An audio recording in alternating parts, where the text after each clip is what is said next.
Hello from Kingfisher, Oklahoma. We're in the Psalms.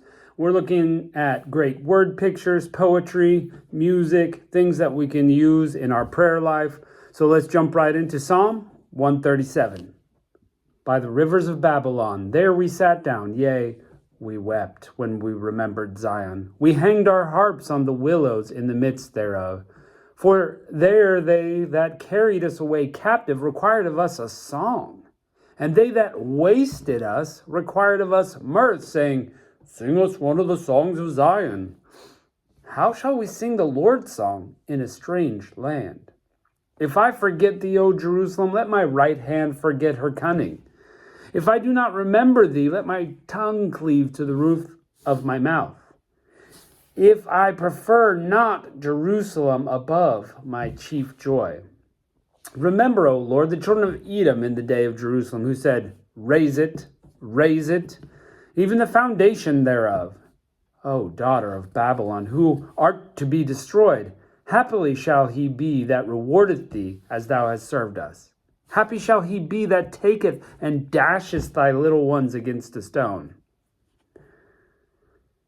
Okay, so this is definitely a historic psalm, talking about the exile, right? The things that went wrong. They're weeping, they're remembering Zion, but they're not there. They're carried away captive. Their captors are forcing them to sing songs of joy when they're full of sorrow.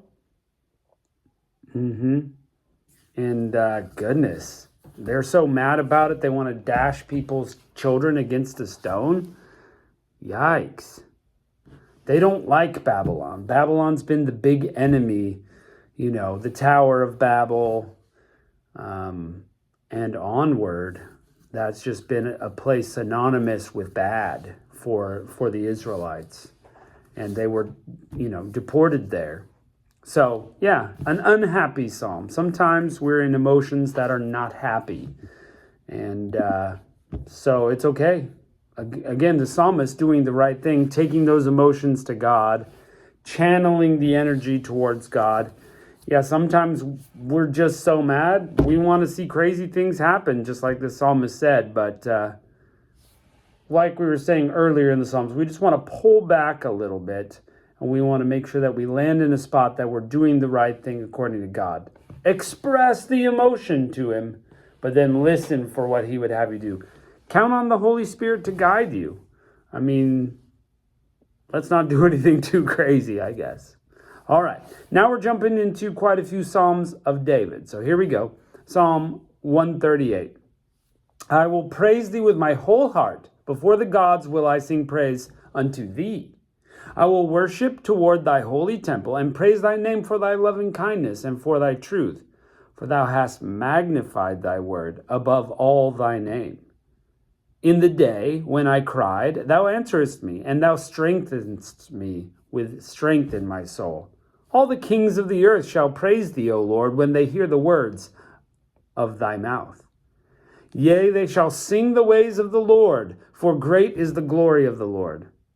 Though the Lord be high, yet he hath respect unto the lowly, but the proud he knoweth afar off.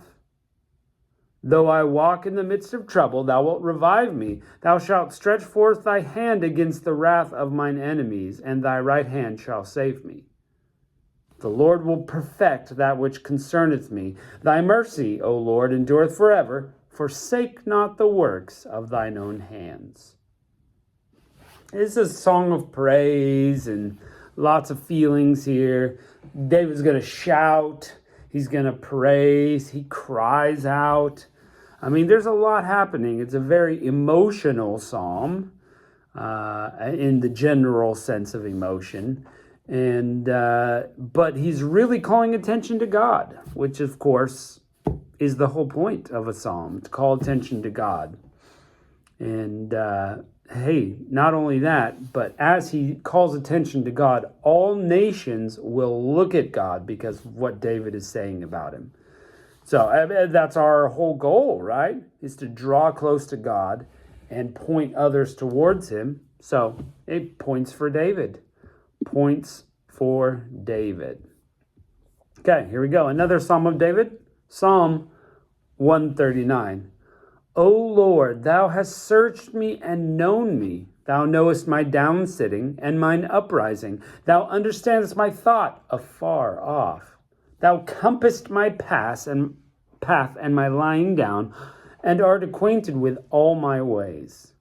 For there is not a word in my tongue, but lo, O Lord, thou knowest it altogether. Thou hast beset me behind and before, and laid thy hand down on me. For such knowledge is too wonderful for me. It is high, I cannot attain unto it.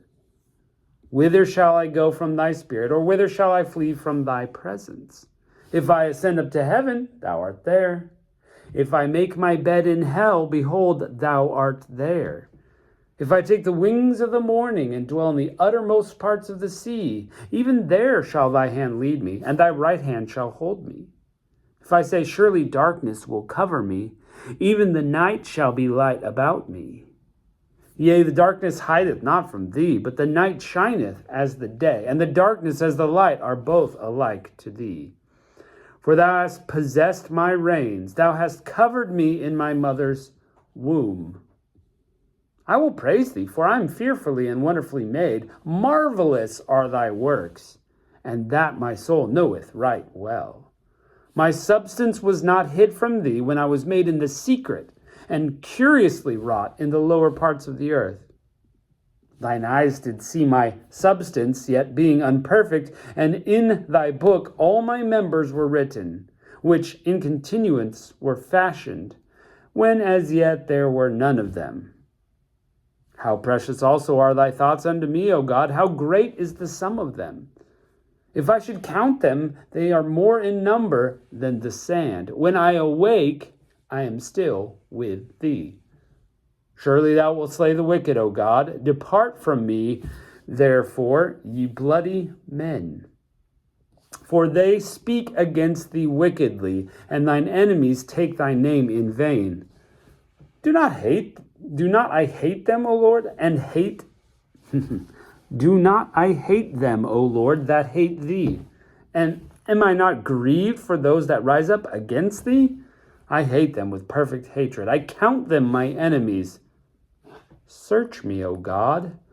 Know my heart. Try me. Know my thoughts, and see if there be any wicked way in me, and lead me in the way everlasting.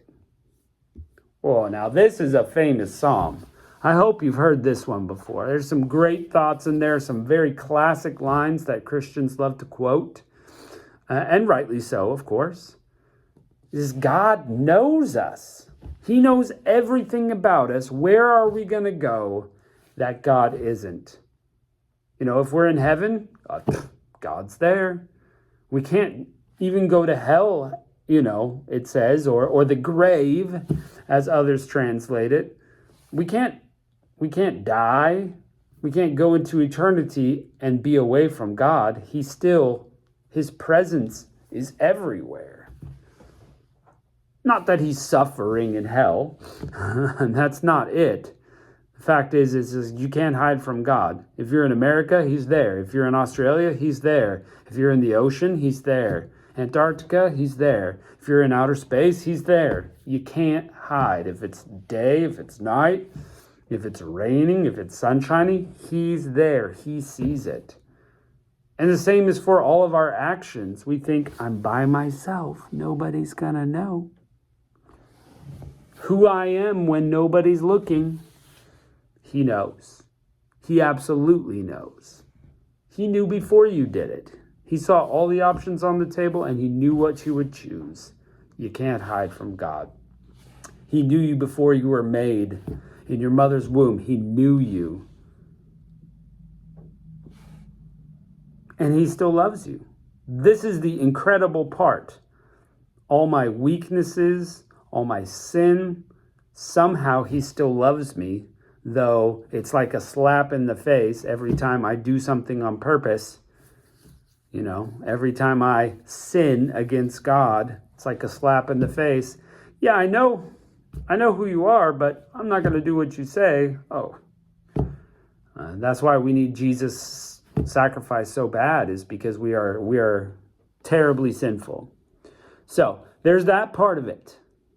But then at the end, he's talking about how precious are God's thoughts.